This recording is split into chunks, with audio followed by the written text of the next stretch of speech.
안녕하세요. 부동산을 이야기하는 정달빛입니다. 건설업, 제조업, 서비스업 등 우리나라 내수의 핵심인 업종들이 매우 힘든 상황입니다. 대외적으로는 미국을 다시 위대하게의 슬로건인 MAGA를 외치는 미국 관세 정책과 대내적으로는 대통령 탄핵의 혼란 속에 건설업의 고용 한파는 최고점이 아닐 수 없습니다. 강남의 주요 재건축 단지들도 시공사 선정의 유찰 상태가 계속 나오고 있는 것을 보면 내수 경기는 점점 더 시름시름 앓다 못해 골마가고 있는 듯 합니다.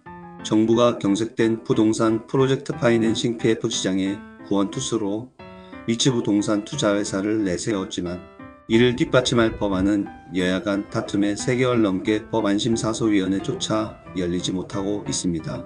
정부 대책이 정쟁의 발목을 잡혀 개발 사업 자금난이 심해지자 대규모 PF 부실 우려가 커지고 있습니다. 12일 국회 국토교통위원회에 따르면 이날 예정됐던 법안 소위가 여당의 불참으로 파행되었습니다. 이날 소위에선 부동산 투자회사법 개정안과 부동산 개발사업 관리 등에 관한 법률 제정안 등이 논의될 예정이었으나 소위가 다시 무산되며 지난해 12월 이후 3개월째 관련 소위가 열리지 않고 있습니다.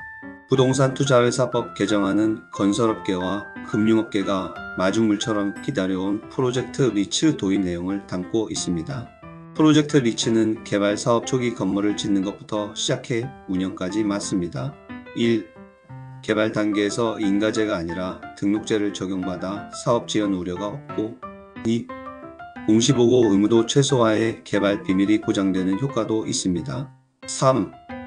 1인 주식 소유 한도 50% 적용에서도 제외돼 침체한 부동산 개발 시장에 새로운 동력이 될 것으로 기대를 모았습니다. PF 시장 부실을 사전에 막기 위해 정부가 PF 사업을 통합 관리할 수 있도록 하는 내용의 부동산 개발 사업 관리법도 논의가 지지부진합니다.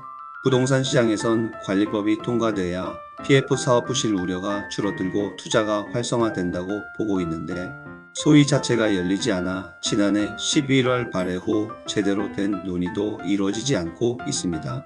업계에선 건설경기 회복 방안으로 제시한 정부 대책이 국회 문턱을 넘지 못하자 불안이 커지고 있습니다.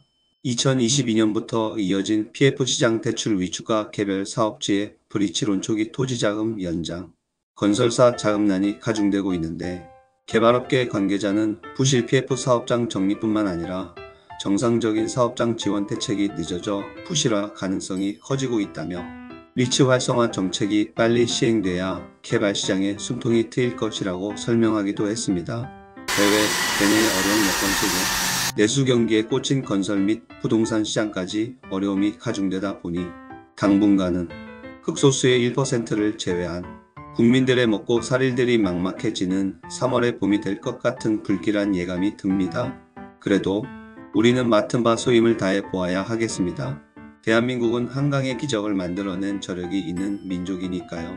지금까지 부동산을 이야기하는 정달빛이었습니다. 감사합니다.